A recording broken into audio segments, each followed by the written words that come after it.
సరే, నువ్వు డీజీపీ అయితే నువ్వేం చేస్తావు? ఎవరైనా నన్ను బండి ఆపమంటే నేను నా ఐడి కార్డ్ చూపించి సార్ అంటారు నన్ను.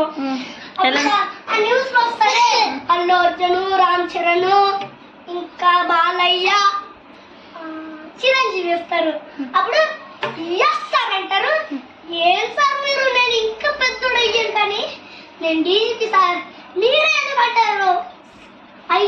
సార్ అనకండి, తమ్ముడు అనండి, అంతే నాకు చాలు అంట. ఏం సార్ మీరు నన్ను నాకే సైలెంట్ కొడతారు, నేను ఇంకా డీజీపీ అవ్వాను, మీరు ఎందుకు సార్ ఇంకా మీరు న్యూస్ లో వస్తారు? మేము న్యూస్ లో నీకెట్లా తెలుసా బాగుంటారు. తమ్ముడు అని సార్, నాకు అంతే చాలు అంట. సరేనన్నా, గుడ్ బై తండ్రి. వాళ్ళ ఇల్లు కూడా నాకు తెలుసు. ఎవరిల్లు? డాడీ నాకు